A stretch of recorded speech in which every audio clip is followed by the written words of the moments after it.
We live in a time where it's never been easier to connect with people, Yeah. but at the same time, it seems like we've never been more disconnected Absolutely. as a society. Absolutely.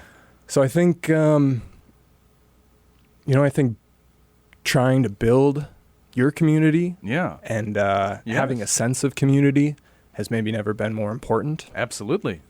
So The church used to do that. sure, yeah, and a lot of people, still use the church for that, and, Yeah. and there's lots of different ways. Are you a religious person? Do you attend a church? I know yeah, religion no. and politics, Yeah, but let's get right into it. because it's community, right? Like, Yeah, no, I'm sure I could speak for many hours about religion and, Yeah. and my thoughts about it. Well, I mean, is your church providing the community for you, or? I do not have a church community Okay. at Yeah. this time. Yeah. No. Yeah. But I totally agree with you on the aspect of community, and things are changing, right? So this was your word of the day that you chose. Yes. You tied it back. We'll introduce you in a second here to your business. You said that was the idea of it. So you think this has been an issue that's been ongoing for a long time, the issue of community? I feel like it's been super exasperated the last 6 years. But has it always been an issue, or have you always been so centered on it? I think maybe technology has something to do with it. Before it was so easy to connect, you only had one way to do it, and that was by talking to people. Mm-hmm. Now you have 12 different ways to message somebody on your phone. Yeah, yeah. But it seems like it's, not done. And I think people don't know their neighbors as much as they used to. So yeah, we live in a community of 250,000 people. Yeah. But, how many of those do you really know? Yeah, yeah, yeah. Get to knowing them, and that's it. It's interesting that that's the word you bring. So that's kind of part of my objective with the show. Like, that's why I bring people in here every week. I'm going on 3 years. I think I've got over 100 episodes. You could, in a way, kind of make community by learning about each individual person. That's what I like to bring in here. Yeah. I definitely, I talk about it in terms of the attention economy. I say this often in room. I'm like, how many things want your attention right now? Like, pick up your phone and you pull down. You've got texts, you've got emails. Your blink is going off. Your daycare is letting you know that your child just pooped their pants. Like, everything wants to tell you something, and so it makes it really difficult to make community. Yeah, sometimes you just gotta sit down and talk to somebody. Why? About what's going on in their life. I don't know. I think there's just something very. It just feels good. Yeah. It scratches some kind of a primal itch. I think. Yeah, definitely. All right. Well, welcome to the show, where we explore the who, what, when, how, and why of the extraordinary people who define our North of Normal Metro. I'm Conrad Fargo, and this is the Fargo Five. Today we have Aaron Templin. Did I say it? I never asked him. Yeah, okay. nailed it. Aaron Templin, the proprietor of Front Street Taproom and Cellar Comedy Club. Goodness gracious. Hello, Aaron. Hi. Thank you so much for having me. Thank you for coming on. So you own a bar and a comedy club. I mean, that's like a nighttime thing. I was joking before the show, like, did you just roll out of bed? If your business is running all night, like, what does your typical day look like? No, I've been up for a little while. Front Street's kind of a unique animal. It's different than most people. It's different than most bars, for sure. Okay. It's kind of a hybrid, actually, between a bar and a brewery. That was kind of the idea behind it. When we first opened it. Yeah. There's a lot of breweries all around the country, less now than there used to be. Yeah. Probably. But I always, we really liked the feel of a brewery and kind of the chill space, and we were talking about the community and just kind of a gathering place, separate from a restaurant, but also different from a bar, that kind of has its own vibe. So yeah, we tried to kind of create that atmosphere without knowing how to brew. Yeah. So. Well, I want to get into all of the origin story part of it, but I think, a lot of people, they open up the show and they go, okay, so what is it like living in this guy's shoes? Like, what is it like to live this lifestyle? If I wanted to be a brewery magnate, like, what is it that you spent? Because this has been going on for a long time, right? How many years? This is year 10. Yeah, year 10. So you started back in 2016. I mean, this is well before COVID, so people were less online, I think. But, you still needed that need for community. We'll get to all that. But 10 years into it, what's it like running a bar like that? It doesn't even open until 4. Right, yep. Yeah, so what are you doing during most days? Like, what does it take to keep something like that running? Like, what's that look like? Yeah, a lot depends on the day. Yeah. From a week by week basis, there's a lot of recurring things happening, but depending on the day of the week, that's usually helping to determine what I'm doing that day. Yeah. Are you managing it still as well? I mean, are you the primary manager, the owner-operator type? So, yeah, that kind of has a story of its own. Yeah.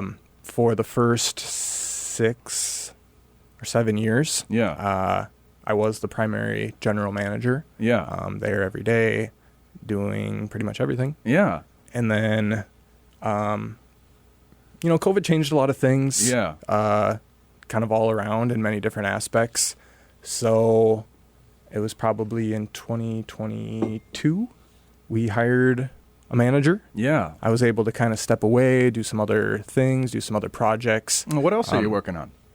Well, at that time, I got into doing a startup for a industrial hemp processing facility. Yeah. That was much different than I've never done anything in agriculture or,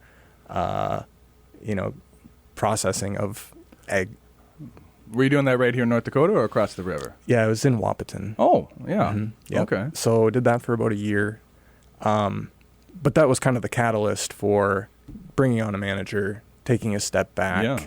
I'm not the sole proprietor of Front Street, so that's kind of a whole nother story, but I have a business partner who used to be my wife and is no longer. Oh, okay. So that's that's a tightrope to walk. Yeah. It's a tightrope to walk. Is she still involved in the operations of the business as well then? Very much, okay. Yes. So you still have to you still maintain that professional relationship. Yes. And so like at this point, and so a lot of people say to themselves, oh, I want to spin up a business because the dream is eventually that you can step back and it kind of runs itself. Sure, yeah. Passive income would be awesome. Which is a phrase, I mean, so I'm in real estate. Now I have to say, I'm a realtor at Berkshire Hathaway Home Services Premier Properties. Now I've said the legal disclosure for the show. A lot of people talk about passive income with real estate, and I'd want to pull my hair out because, yes, it's passive in that it ends up on Schedule E or whatever, and you get taxed differently, but passive isn't usually so passive, right? I mean, so because a lot of people say to themselves they want that. If it's too passive, then it becomes passive losses. Yeah, you're right, because you're not actually doing the work. But I think a lot of people don't exactly understand. Can you even articulate what it is? Because you're still bringing a lot of value to the business, even once you quote unquote step back. You're still making a lot of executive decisions. You're handling a lot of problems day to day. Is there any kind of things that are constantly recurring for you, or where you're what problems are you solving for Front Street, for the Cellar Comedy Club? What does that look like? Well, so now I'm actually back. So the manager that I talked about before, he moved on about a couple months ago. So now I'm back in that role. Yes. Back until you can saddle. find a new manager. Until we find a new manager, yeah. Right. So we're currently hiring. We have interviews set up in the next couple weeks. Yeah. So if anybody's listening and is interested in being a taproom manager of Front Street Taproom and the Cellar, apply online. Well, and so really break it. So, because we got the full hour, I want to break it down. Because again, people say, "Oh, I want this. Is what I want. What is it like trying to hire a manager?" So you had one, and it was great, but it's kind of the Peter. Are you familiar with the Peter principle? No. You've never heard the Peter principle? No. It's where we rise to the level of our own incompetence. And it's a really good thing to understand when you're going to be a manager or where you're going to be an executive, where you have people keep getting promoted until they can't anymore. And so then like the person who's in the position, the reason they're in that position is probably because they're not good at it. They were good at the position below it, Sure. which is why they got promoted. And then they're in this position because they're not good at it. Because if they were good at it, this is the flip side of the Peter Principle, they would move up, right? And so if you're the manager of the bar and you're good at it, you're probably going to move on, right? So it's like a constant struggle with employees, and managing people is getting good help and then keeping that good help. How do you identify, and what's the hiring process like when you need to find a manager? Like, what's that? How do you make the decision? Who's qualified? Mm-hmm. Yeah, I mean,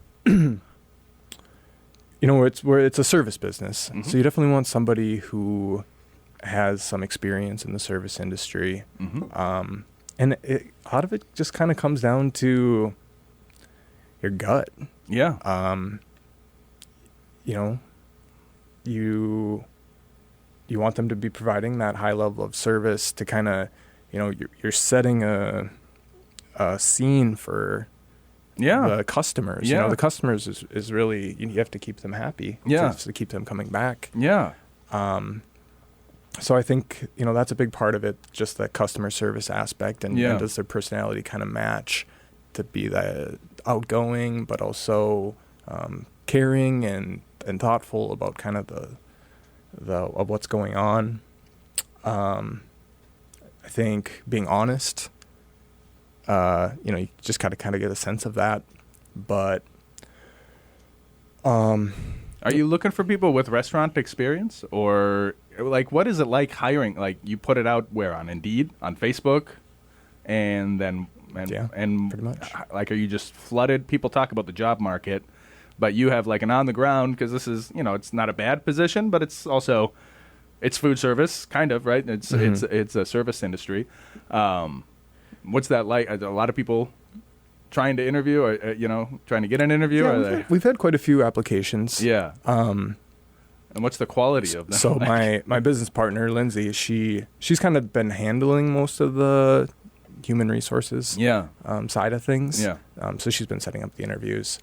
So, and then you and she sit together and kind of pass judgment. And pass judgment, yes. Ask the questions.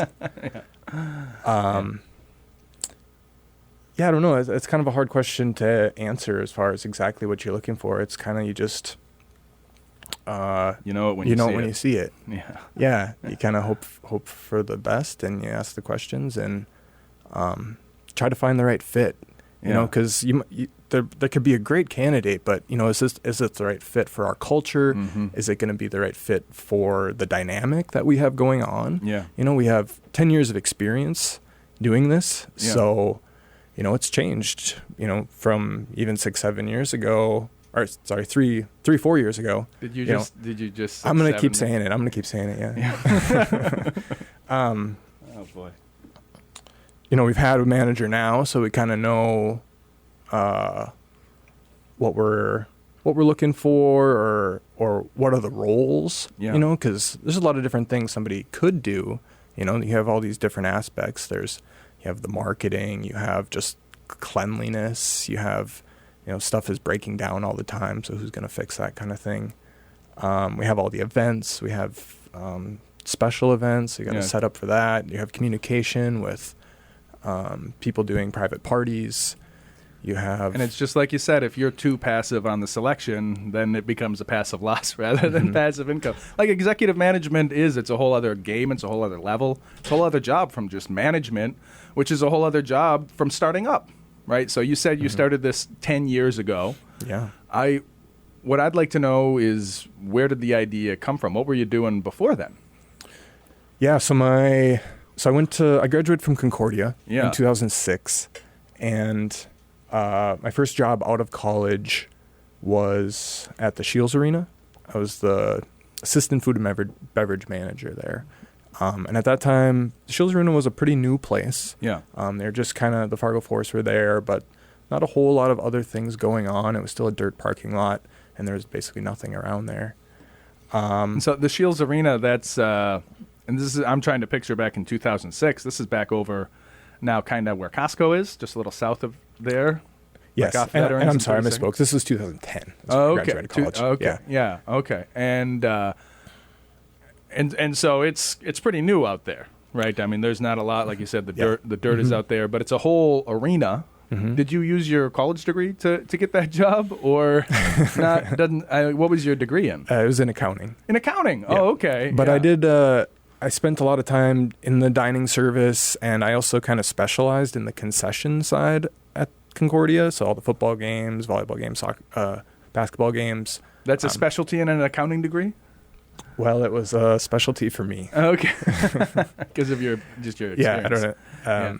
Yep. So I was doing a lot of concessions at college. So I saw the job posting, and I had decided, about a month before I graduated, that I wasn't going to go into public accounting because of the culture just didn't really fit my how so? personality. How so? Like, so a lot of people, then when they think to themselves, I just want to have this job because this is the work of the job, and they think to themselves, I'm going to make money and pay off my student loan debt and be super rich. And do the work. So often, there's the thing, and then there's the stuff around it, right? So you think to yourself, accounting, I like numbers, I like stuff. Yeah, but then, like, when you have a job in an accounting firm, then you're just kind of surrounded by a certain type of people, right? And it doesn't matter where you go. Yeah, and they all seem to hate their job. Right? And so you were like, this just isn't for me, because you don't want to do stuff you hate? Like, that's... Yeah, generally. Yeah. Well, I think a lot of people just do whatever pays the bills, especially right out of college. But you had an eye for, this isn't where I want to be, even though you got the degree in it. And so you took an executive management position at the Shields Arena. Yep. And what was that like when it was so fledgling? Like, what do they all put under your control? I'm setting up. I'm pretty much doing most of the actual work. Yeah. I think it'd been open a couple years at that point, so they had a little bit of history. But there's probably 5 concession stands. You have about 10 or so beer stands, a couple bars. You have all of the suites. So there's the suite service. Yeah. So then you have the kitchen and all the food that's involved there. Because the Shields Arena, Arena, the alcohol side of things. I mean, it's like a sports arena. It's like the Dome, or it's like anything. So it's like a big, empty field with stuff all around it, like all kinds of concessions and stuff like that. Who was running it before? Well, so I came in as an assistant manager. So there was a manager there. They kind of had the established thing going for a couple of years. Yeah. I just kind of got plugged in, and then I'm moving product around. I'm then doing the ordering. Yeah. Anything you eat or drink there, that's kind of our department. Yeah. And then there's the number side and the reporting. Yeah.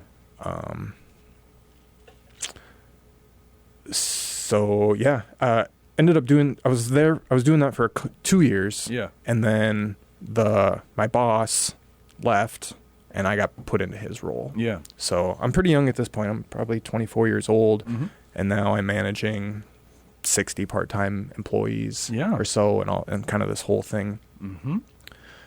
So, and maybe that kind of grew me up a little bit quicker. It was a pretty big role for my age, looking back. But it was good. It was successful. The place continued to kind of grow. We started doing more concerts, and just keep adding to the... When you're the manager of something like that, so because Front Street, like you said, like the principals are you and your ex-wife. Like the very top of it isn't so deep.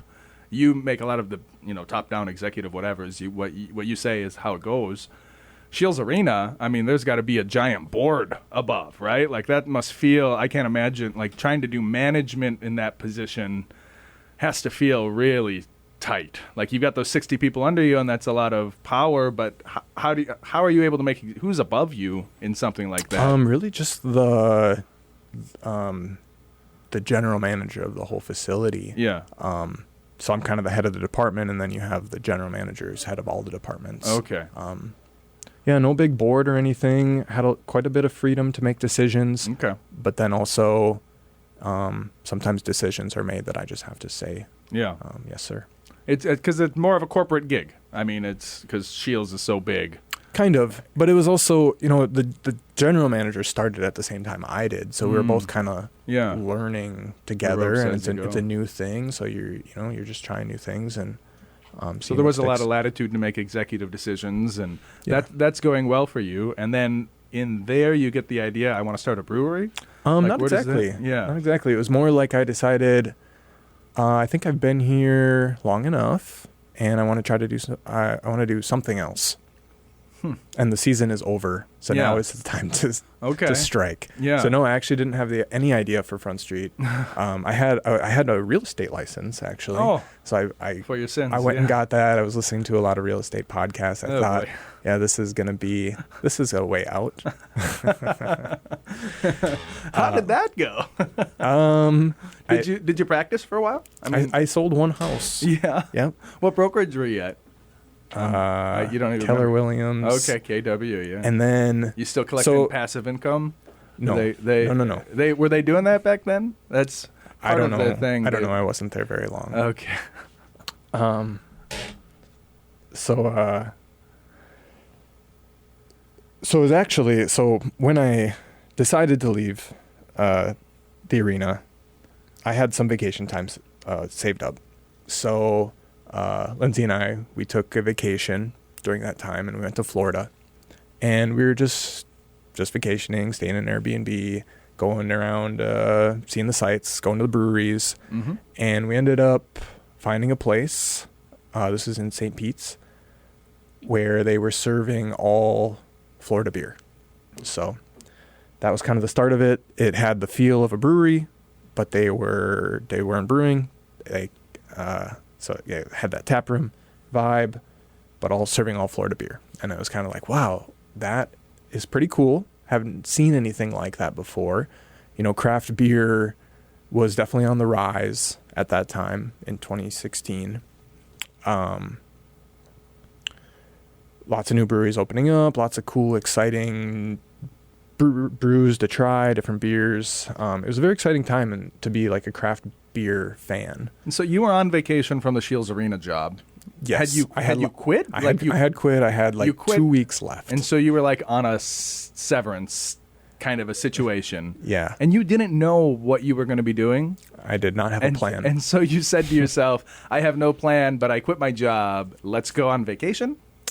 Yep. That's not a typical, I don't think, mentality. I don't think a lot of people say to themselves, I'm going to quit my full-time job and take a vacation while I figure it out. Well, maybe they should. Yeah, it's very deliberate. What was your wife doing at the time? So a couple years prior to that, she had her cosmetology license. Mm-hmm. So she'd been doing hair for a few years. Yeah.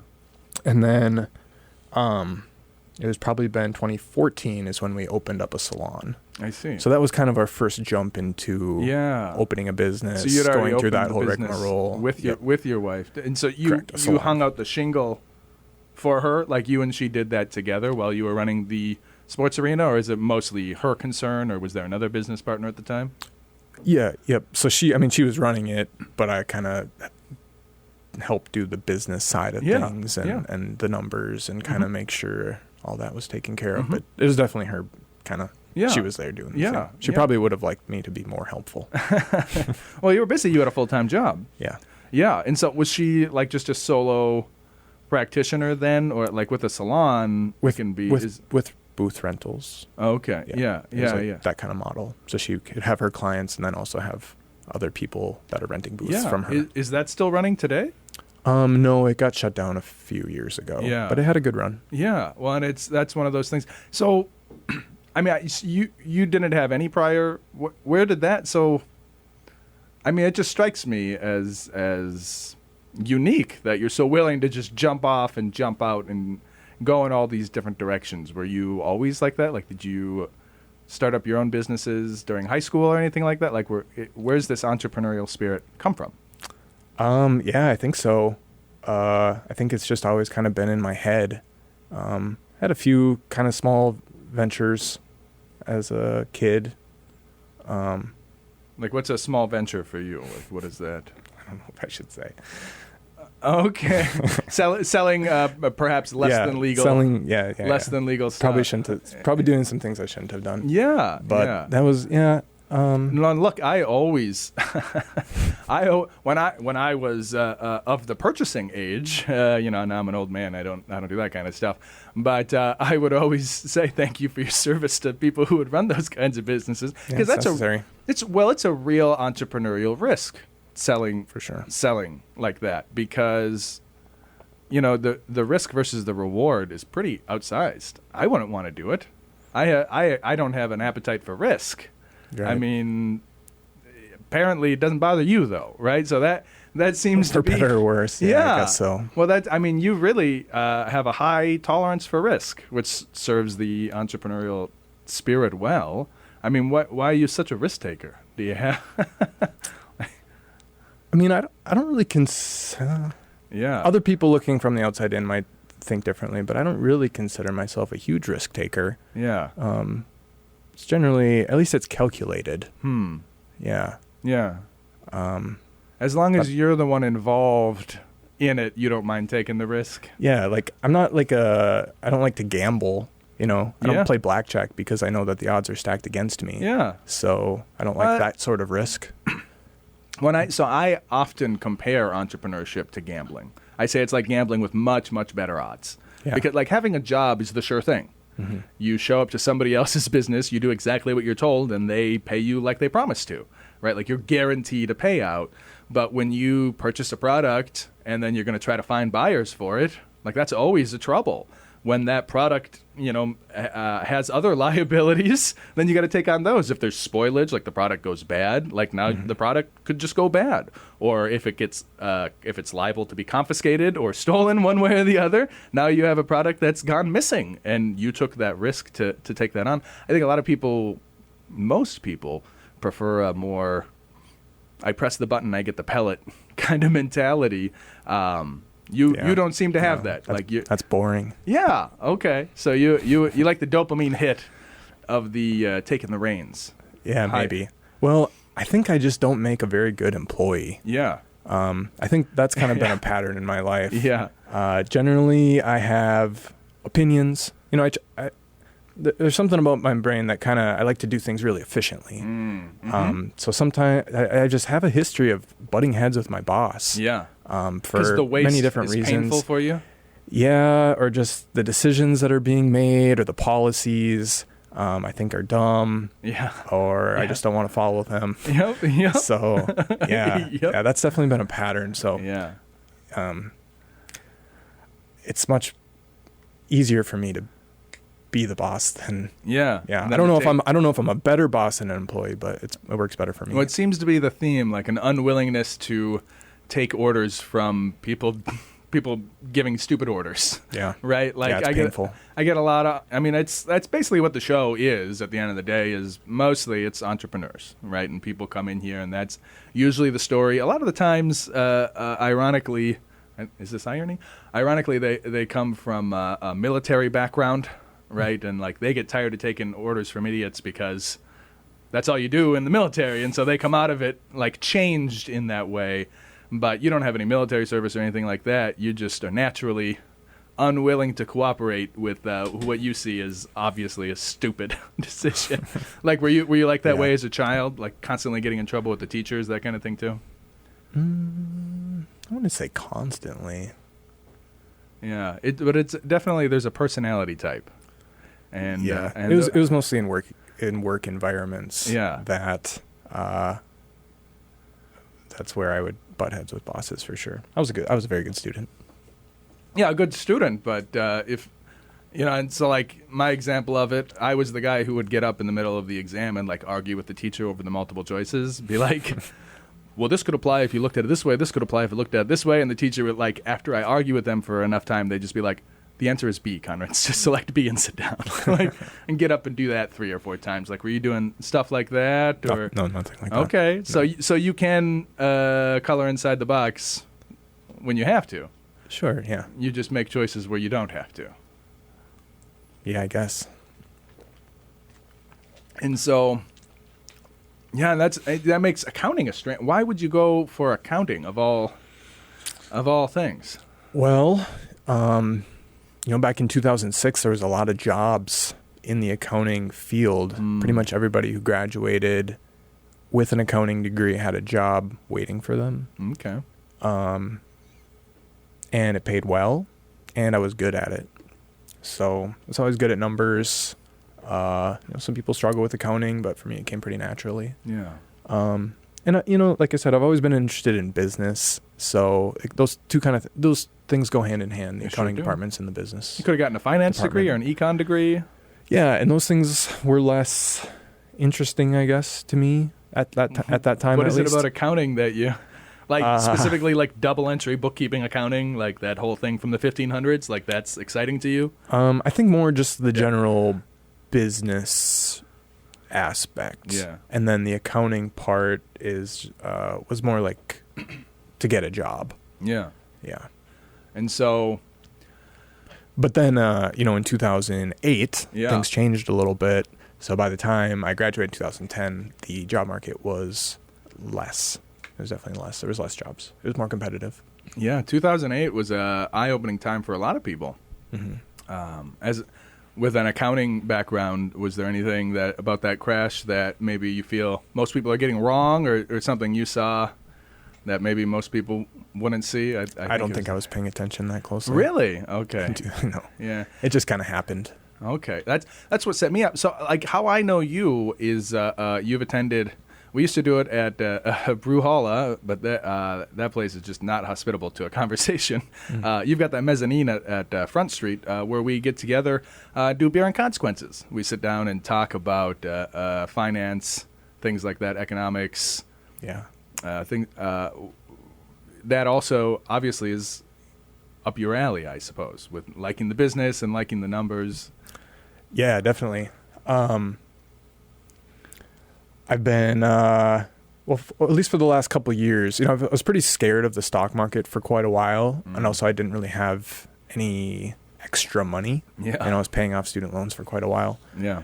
But finally felt like, maybe I feel like through the past, I've like, oh, this would probably be a good company to invest in, but just don't do it. And then it's like, looking back, it's like, oh, that would have been actually a really good thing to invest in. Yeah. So that's happened quite a few times throughout the years. So I finally decided, let's just jump in and let's do it. Let's put some money on the line and try to learn, try to figure it out. So your interest is more like in stock picking. Yes. Rather than... Yes, and also the whole thing, how money works, how these different financial instruments are being used, what determines their value, and that's why how it changes over time. That's why I paused on the 2008 crash thing, because it sounded like the accounting, you liked how the money works and things like that, and what I know about you from coming to those meetings. 2008, to me, was the very definition. That's when my eyes opened to how the money works, because number went down, they just printed dollars until it stopped.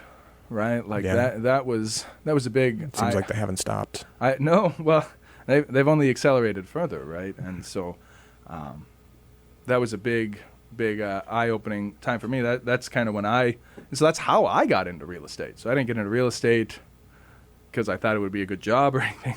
I got into real estate because I saw it was kind of a cheat code backstop against the endless printing that goes on, right? Because they just keep making more and more dollars. And so anything physical and material that they can't inflate away, or either the pile of lumber exists or it doesn't. Either the pile of steel exists or it doesn't. Either the copper exists or it doesn't. It doesn't matter how many dollars you print. Like, it's a limited, scarce resource. House is nothing but a giant pile of that. So in that regard, I find that very, very, very attractive.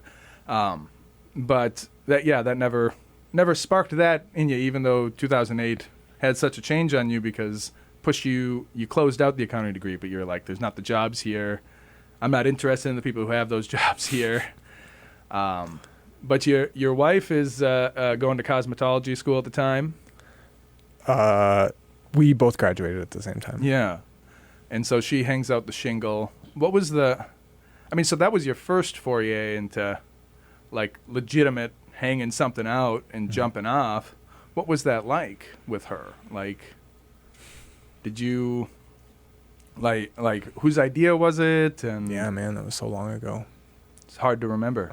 Well, I think it was probably my idea. Mm-hmm. Just to kind of, you're not happy where you are. You have all these clients working for somebody else, right? Yeah. You want to go rent a booth somewhere, yeah, but there's nowhere to rent. Yeah. So there must be some sort of, scarcity in the market. So why don't we try to fulfill that?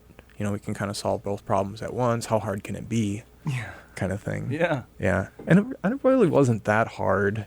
You just kind of have to take it step by step, get the right licenses, find the space, get the money. Well, and you had a sense that what you're doing now, we could be making more money doing very similar thing, just if we were the owners. Right, and be in control. Yeah, which is obviously very important to you, right? That's why you don't like having the job. No, I have a similar story. Like, that's how I started a cleaning business. My wife was working at a hotel. This was just, a job to make ends meet. My story is long and complicated, but I was like, I know we could do, if I took you out of the hotel and put you into people's houses, like, I know we could make double this, right? And then that grew and grew and grew and grew. Nice. And that's kind of how these things tend to go. If you hadn't had the cleaning or the cleaning business, the salon, do you think you would have started Front Street? I don't know if we would have been able to convince a bank to give us money. It was hard enough the way it was. Yeah. It was really hard, actually. Yeah, the one business kind of underwrote the other. It helped. Yeah, and so you're down in Florida. So when you're in Florida vacationing because you're going to quit this management job that you can't stand, I mean, it was okay, but it was more like button heads with my boss. Yeah, because you don't like being told what to do. Yeah, I don't like when my decisions are undermined. Yeah.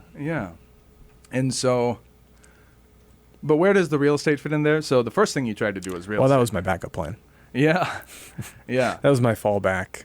And I wanted to be a real estate investor, but it's difficult when you don't have any money. Yeah.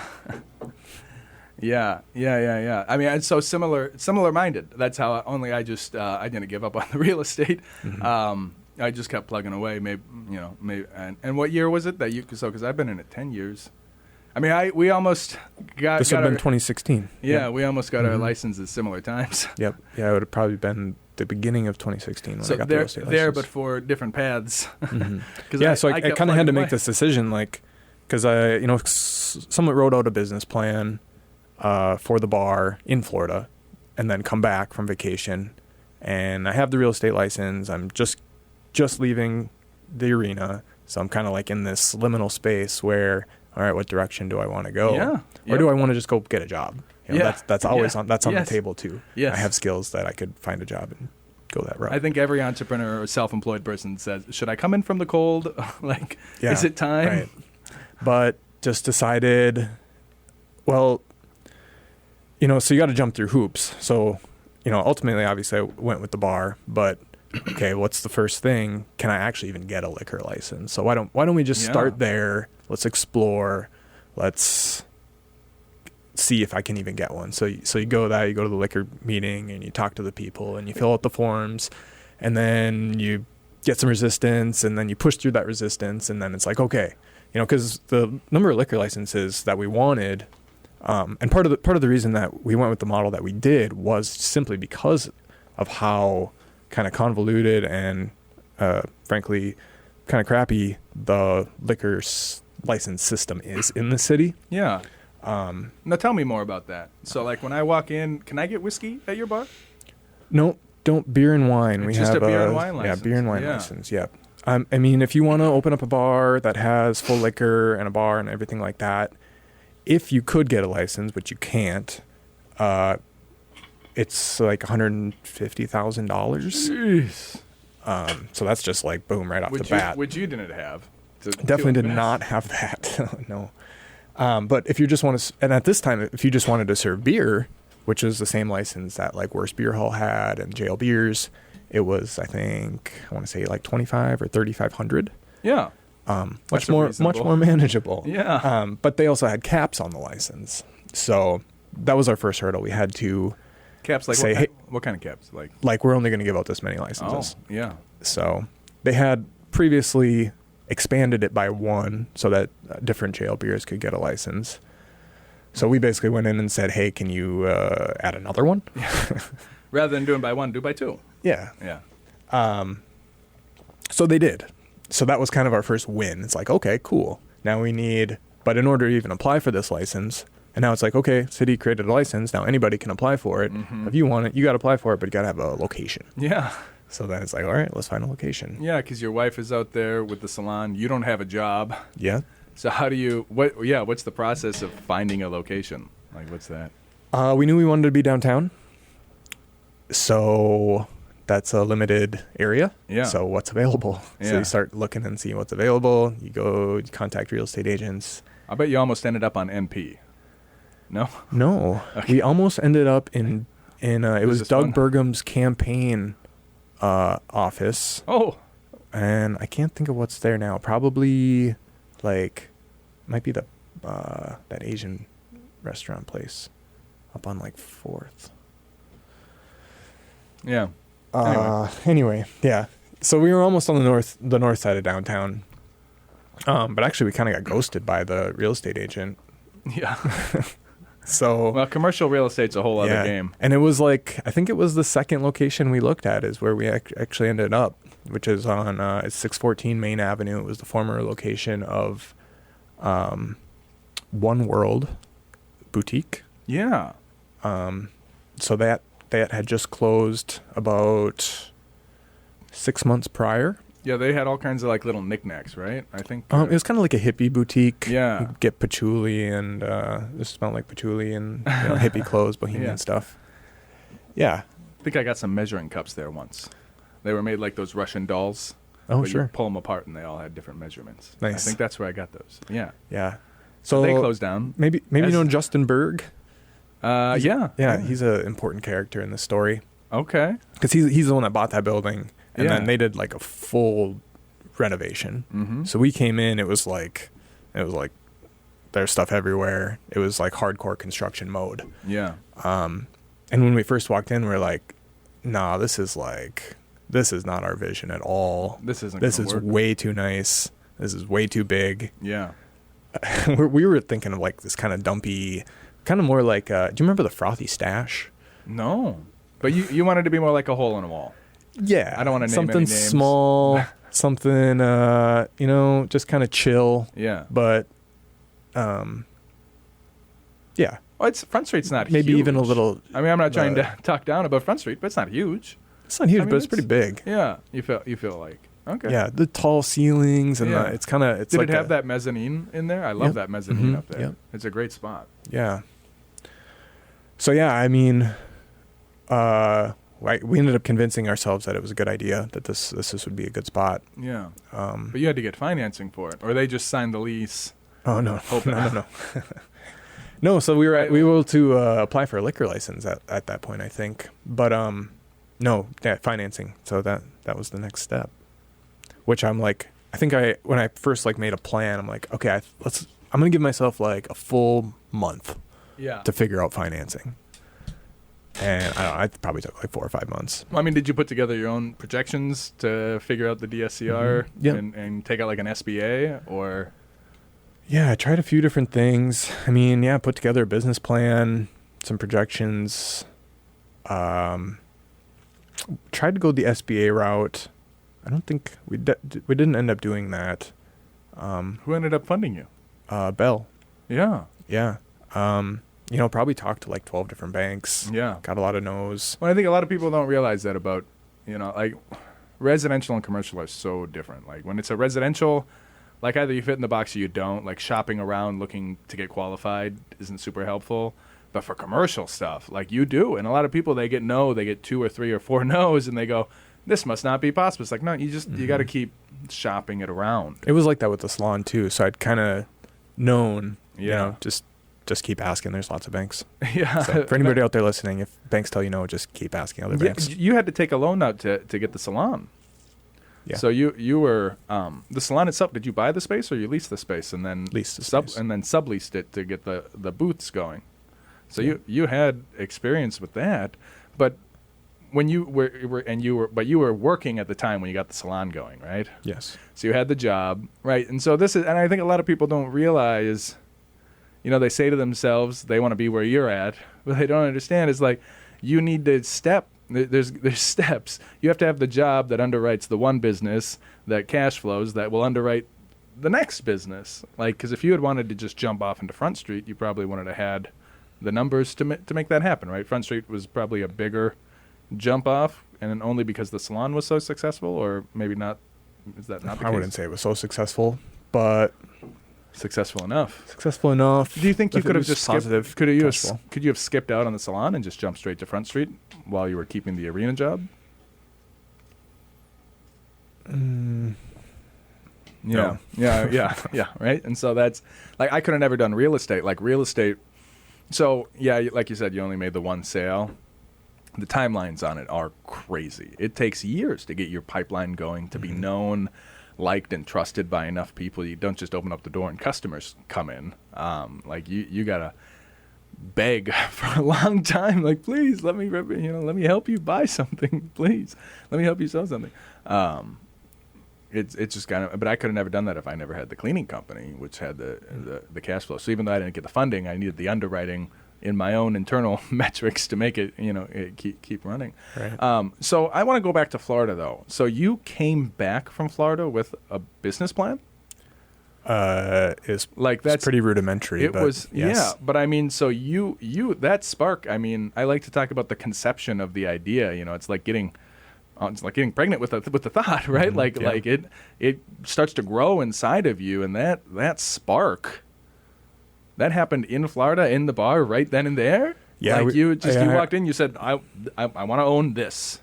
Well, yeah, kind of just because I kind of knew the liquor license landscape already from working at the Shields Arena and going to some of those liquor meetings. So yeah. The seeing the all Florida beer. So originally for quite a few years, Front Street only served Minnesota, North Dakota products across the board. Okay. All of our taps were Minnesota, North Dakota. It was kind of a. You didn't even have Coors or anything. None of it. Yeah. So for quite a few years we did that. That was the vision. It was a pretty big decision when we decided to go away from that, because we kind of were founded on that. But that's entrepreneurship too, though, right? Like people get all excited about their idea, but then it turns out the people who love you don't actually care about that thing. Like, to that thing, that's your baby. Like, oh, we're only Minnesota, North Dakota, but then everybody keeps walking in and being like, "Can I have a Coors?" Right? Yeah. Like, yeah, and really, the main thing was the comedy club started to be our main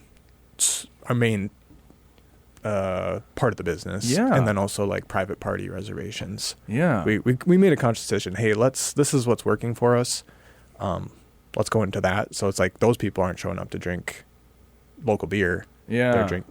They just want to hang. They're doing their thing. Yeah, where did the comedy club come into all this? Yeah. So we had only been open for about a year and a half when so originally Lost in Fargo was in the basement space below us when we very first opened, and they were open only for like 10 months or so. And then And what was that? That was like it was retail screen printing. okay. So our landlord, Justin, kept kind of putting a bug in my ear that we should try to do something down there. We're thinking about doing like food, because we didn't have food. So maybe that could help bring more people in or what kind of thing. Did quite a bit of exploration on like a arcade. Yeah. Yeah. So we're talking to people there, trying to run the numbers, see if that made sense. Did you ever talk to the guy over at Pixeled when that was still running? No, and I'm really glad we didn't put it in an arcade because Pixeled opened up very shortly after the comedy club. Then they're closed now. And they are closed now. So, yeah. So yeah. But yeah, like Up Down in Minneapolis was doing really well at that time. So that was kind of the idea there. And then, when we'd traveled around before, we'd went to different comedy clubs. We'd been to, New York and LA. So I always loved comedy. And I guess it just kind of popped into my head that why don't we like this could be a good use for the space. Yeah. And then it was kind of what really like forced the issue was that it just so happened that there was like 3 business closing auctions taking place like right at that time. Yeah. So Ushers had their auction. I think there was, and then there was a couple other ones. So it's like you start looking at these bills and it's like, oh man, like there's so much stuff here that we could use to furnish this space. Yeah. Because it's like we had just opened. We didn't have like a lot of money. Yeah. Didn't really want to go get another loan, but thought that it was a good idea. So yeah, it's kind of like, should we try to buy this stuff and do it? Because if we're gonna do it, we can't like. There's no waiting. Let's do it right now because I think we can get a pretty good deal on this stuff. And yeah, ended up buying a lot of stuff.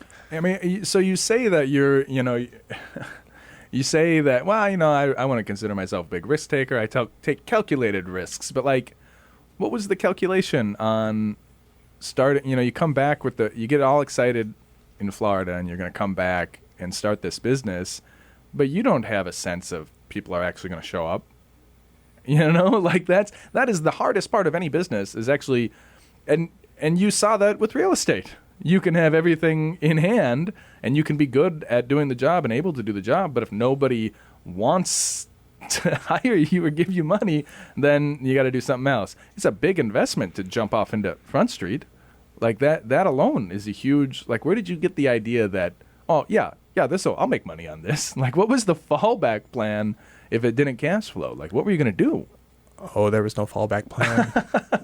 No, it had to work. It had to work. Yep. Well, otherwise, I guess fallback plan was probably bankruptcy. Yeah. I mean, yeah. But yeah. Okay. And we were close multiple times. Yeah. And so, like, you were 2 years into, or how long were you into it when you added the comedy club onto it? We opened the bar in October of 2016, and I think March of 2018 is when we had our first show.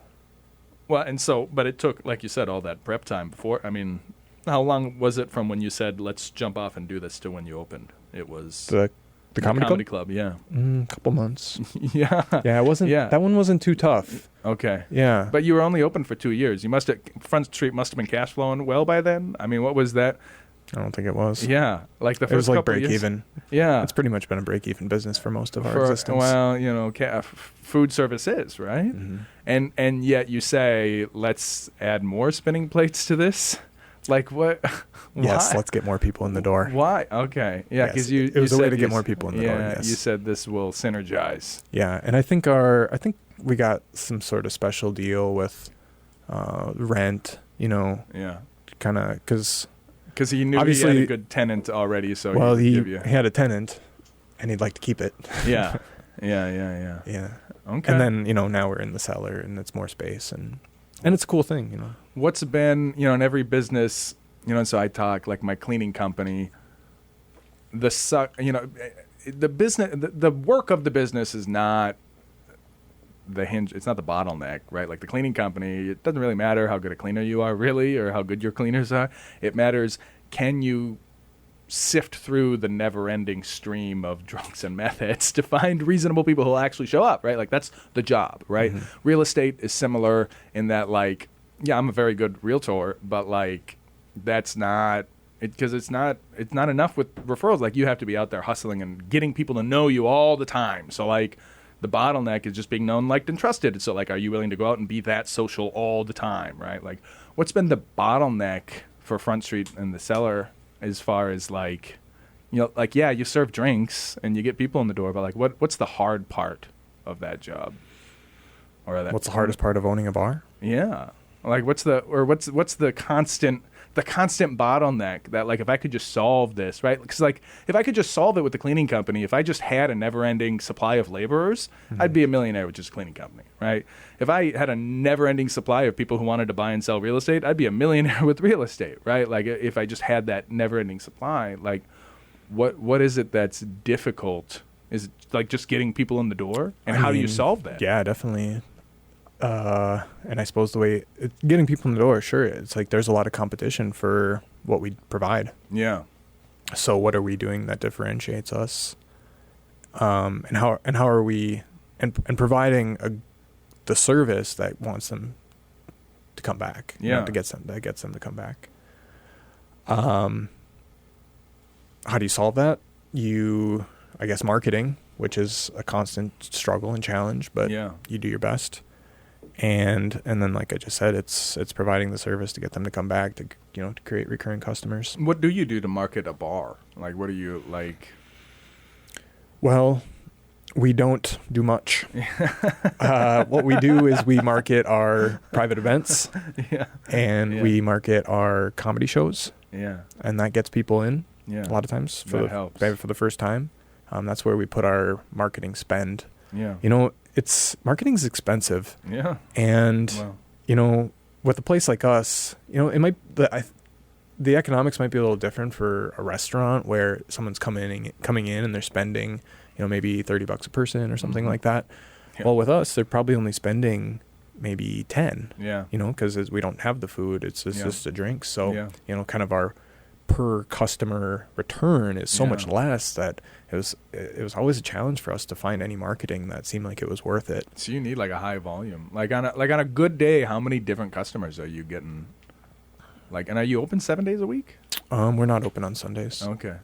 And that's so hard to say, and it depends. But so much of what we do now is just event driven, and we've been doing the same recurring events for so long that we kind of just have an established base when it comes to that. From the events. And so you kind of solve the problem in that way. Yep. Yeah. And that was intentional from the get-go. Yeah. Well, I told you it goes quick. That's the show. Wow. That was very quick. It's a full hour. So much more we did it. I know. But before we get out of here, when we do get out of here, we're going to listen to the song that you chose, which is Heaven by the Talking Heads. You want to tell us a little bit about why you chose that song, or what that song means to you, or just you like the Talking Heads? Or I just think it's a beautiful song, and I do love the Talking Heads. The song does mention a bar. Hey. But no, I think it's a good philosophical song, and it's beautiful, and I think I hope you all enjoy it that are listening. Fantastic. I want to thank you so much for coming. Why don't you if people want to go, obviously, where's Front Street, and just plug what you got coming up, and how they can get a hold of you or find your bar? Or yeah, for sure. We're right on Main Avenue and Broadway, just a couple doors down from Rhombus Guys. We have a lot of different events. We have open mic on Mondays, trivia on Tuesdays, comedy a lot, pretty much every weekend. The open mic comedy's on Wednesdays, so check that out. Check out our website, frontstreettaproom.com. We have lots of cool stuff going on, and come and build your community. Yes, and of course, I'm Conrad Fargo. You can find me anywhere you type in Fargo. You put those two words in. I'll show up. I've got all kinds of things you can like, share, and subscribe. That way, I know that somebody loves me. Please do go and do that. We are going to get out of here listening, like I said, to Heaven by the Talking Heads. Aaron, thank you so much for coming on. Thank you, everybody, for listening, and we will see you all next week. Bye.